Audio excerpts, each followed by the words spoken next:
Right, so I thought we'd do this little video, and as you can see there's some water there on the ground, or radiator water. And what we had, lucky enough, as we pulled up outside our house, we noticed water dripping, and the radiator sprung a little leak. It was actually squirting out just there, so we're lucky it went just as we got home, could park it up and turn everything off, and we never lost any water or had any overheating problems, which was very, very lucky. Quite a surprise on this radiator, because it doesn't look really in a state, but obviously either something's hit it or something corroded through, and they just caused almost like a pinprick hole for it to spray out, and then it's steadily leaked the water out. So we've got a new radiator, and what we're going to do is change it. We think a fair amount of the water's leaked out, but obviously not all of it's going to have leaked out. So we're going to remove the hoses, which we're doing there at the moment, and what we've also done is just connected or disconnected the fan connection there. As you can see, it went in there, and that's the stage. Right, once we remove the hoses, then we then get on to removing the radiator itself. So you've got the little almost drain back hose, or I suppose even stops air leaks back to the bottle, and then the main top hose and the bottom hose. So just coming over to the other side, the bottom hose is just down there, so we obviously have to do that as well. Right, so that's the top hose off, and as you can see it's that kind of Jubilee clip design, and that's the same with the little hose there as well. A little bit of water did come out, but not too much. And then what we're doing over here is releasing the hose here and hoping we can thread it through, and this also let any water drain out at that point as well. Right, so that's the hose off there. Right, so we're now going to remove the top mounting brackets there and there, and there's no temperature sort of sender to bring the fan on, because they are actually here and one under there. One of them does the dashboard temperature indicator, one goes off to the ECU, and that's what brings the fan on if it's needed, and it can also be brought on if you put your air conditioning on. It will run that as well.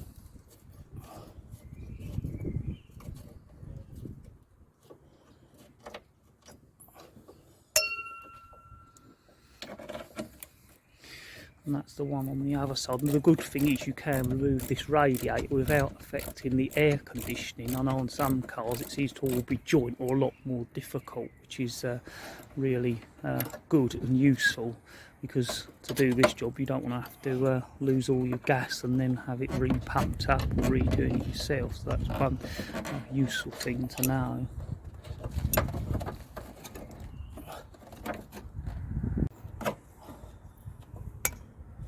And as we always do, we're putting all the bits we remove in a magnet tray, or normally a little box, so we try not to lose them as much as possible. So all we're doing is getting the little mounting brackets off the sort of rubber feet on the radiator at the moment.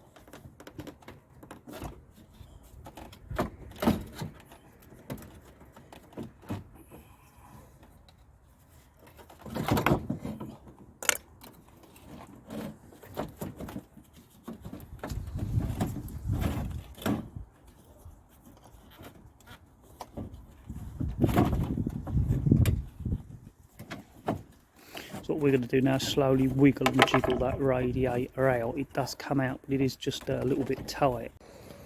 Right, so we have tried wriggling this radiator up, and we have done it before. When we did it before, we thought that it did just about fit, because you remember it being quite a struggle. Now, whether there was slightly more space, now that car had the radiator changed as well already once before, so maybe the change radiator was slightly different in the mounting, which I think it is, but this one just isn't going to come up through. So what we will have to do is, and we've already started, is remove the top two bolts for this fan, and then go underneath and remove that little under tray.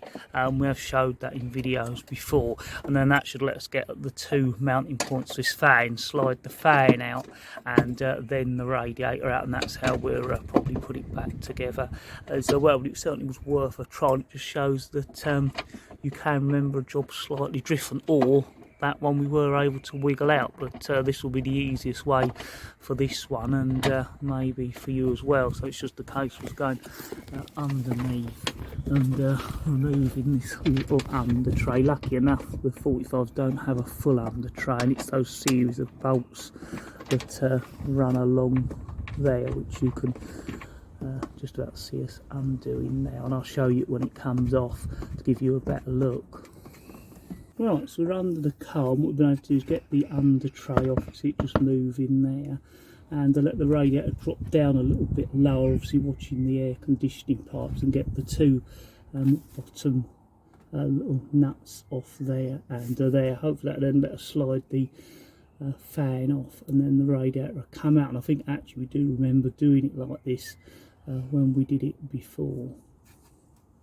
Right, so now we've got all the nuts off, what we're able to do now is just slowly wiggle the fan out, and that's give us a little bit more room. And if we bring the fan out here and turn it up that way, you can see there where it goes on the bottom, and the top two are just like slots, and that should now let us hopefully just gently wiggle the radiator out. As I said, we do remember now having to do it like this, and what a fiddle a job it was. And there's the radiator. Right, and I just want to give you a look. That is the radiator now out, and you can see that the air conditioning radiator is still in there, and we haven't had to disturb that, which is really good. And the other thing is you don't have to disturb the fan on the front either. That can completely stay there. So although a little bit fiddly, it does come out easier than some radiators, I think, anyway, and it certainly means that you don't have to affect the air conditioning pipes or the air conditioning radiator either. And yeah, as I say, it is all out now.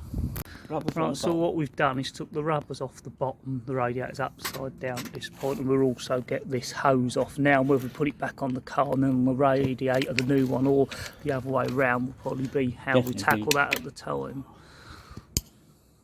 Right, so while we've got the chance, what I thought we'd do is just clean up the fan a little bit. I'll be doing is spraying some G101 over it. We'll give it a little clean up, and then we'll use a plastic cleaner to really bring it back nice. And we'll probably just paint this motor in so it's not rusty, because it's a good opportunity to get this a little bit cleaner, because normally you just cannot get to it when it's in its normal position, well, certainly not very easily. Right, so that's the fan all cleaned up. We've used a plastic sort of preserver oil, and also we've painted the fan motor and the bracket, so that's all done and ready to fit back on the new radiator. Right, so I just thought I'd show you the old radiator and the new radiator together.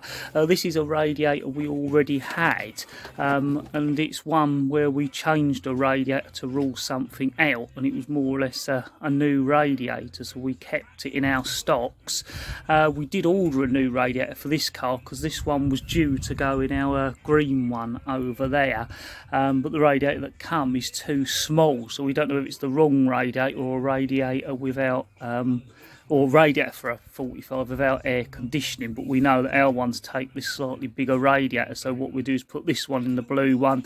Hopefully we can sort out the order, and that will be there then ready for our green one, which was a long-term planned replacement. One thing we have noticed, and that was when we fitted the original radiator to one of other 45s, is that the original radiators, as you can see, have got a mounting plate right across the top and bottom, and the bolts are actually fixed permanently to it, whereas the ones that seem to come afterwards that you buy, the bracket is separate and sits up like that, or has a separate little bracket almost bolted onto the top of the radiator, and you've got little almost bolts that can be wound into these little nuts that are held in on the back.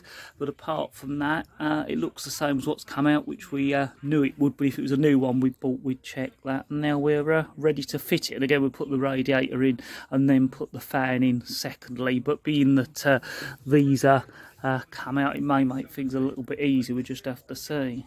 Right, so that's the new radiator, and it was just a case of just gently dropping it down. There is plenty of space when there's no fan on. Then of course we put the little rubber donuts on the bottom, so that is it, more or less sitting in there without the top brackets. And then all we've got to do then is put our new fan down the back side of the radiator and sort of wiggle it down.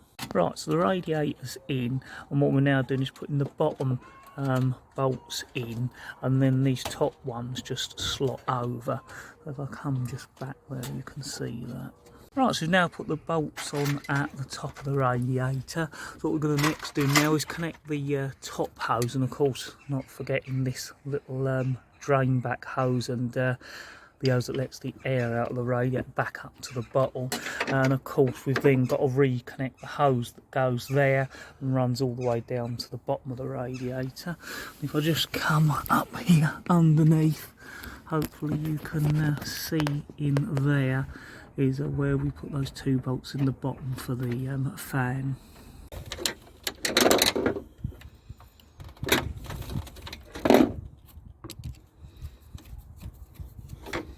And it's a case of doing up the Jubilee clips, and that'll be the same on that little hose, and of course the one down there as well. Also do is plug the wire in, and as we did with the plug down there onto the motor, is use a little bit of contact cleaner in all the plugs whenever we take something to bits to clean any corrosion, but hopefully helps to seal it a little bit and stop any corrosion building up. Right, so that's that bracket put on this side and ready to fit, and we just got to slot the bracket on this side as well. And it's a case of doing them back up. This one goes up and under, so it might be worth putting it on the radiator before you put it in, but then again it's likely to full off. But it's just a little bit of a struggle to get back on, and that one, as you can see, goes on fairly straightforwardly.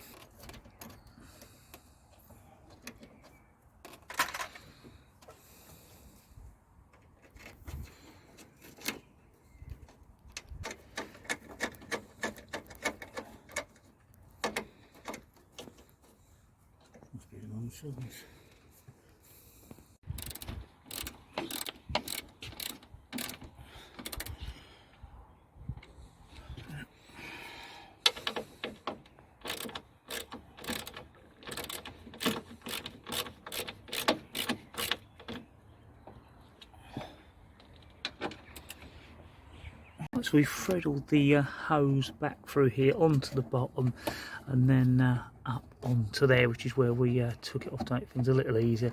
And then it's just a case of tightening up this Jubilee clip, and we've also done the one right down there on the bottom of the radiator. Right, so now that's done, we can now put that under tray back on, and that's those series of little bolts. Ready to put the water in. There's a little bleed screwed down there, job to really see, but you'd be able to find it if you needed to on the hose there. It's on top of the connection where the bottom hose goes on the engine. And then what we'll also do is make sure that the heater is turned on, because this type it's a tap, so you want the water to flow through there. And we'll do a mixture of water and antifreeze, let it go in, hopefully the airlocks go out, and then we'll run it to get some more out. But also what we always say it's worth doing is over the next couple of days or weeks, depending on how you're using the car keyboard, check on the level, because it will settle itself and you could end up with a low bottle and then cause overheating, because you really need that water bottle to have water in it for the system to work right, and it can drop down even days later. Right, so we've steadily filled it up. Initially that bottle filled up, and then what we did was then released this little bolt just down there. Hopefully you can see where that sticker is, it's more or less there on that pipe, and we more or less had to take that out to get the air out. And what also helped was we took this little hose off here as well, and water started to come out of that, and that allowed us to get a little bit more water in the header tank. And what we'll have to do now is start it up and let it run, and hopefully any major airlocks will come out when the thermostat opens. Right, so now we're going to let it run, and we've left this cap off to let any extra out. We'll have to keep an eye on it in case it does fill up and start to rise. Sometimes it will, sometimes it won't. And of course check out for any leaks while we're there.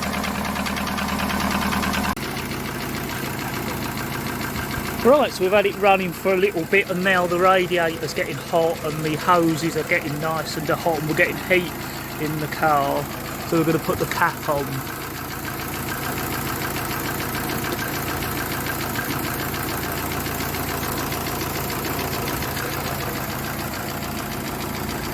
And just let it run a little bit longer and see how it goes now once the system pressurises. Right, so the water level has just dropped a little bit there, which is another good sign. Another nice sign is if the fans cut in and out, which they haven't done yet, but it's possible it won't get warm enough, because when these engines are running right, unless it's a hot day, they will not cut in out, but we'll leave it running as long as we can to check that. Oh, and that's good. As you can see, the fan is now cut in. And is running on this side as well. Well, you probably can't see, but the fact you can't see means it's not running there. It's just come to a stop. So if it then turns on again, we find that's a real good sign of a healthy system. There's no pressure in the bottle, heating inside the car, and the fan will eventually cut in and out once the car gets warm. But it should actually take quite a long time before that fan needs to cut in and out as well.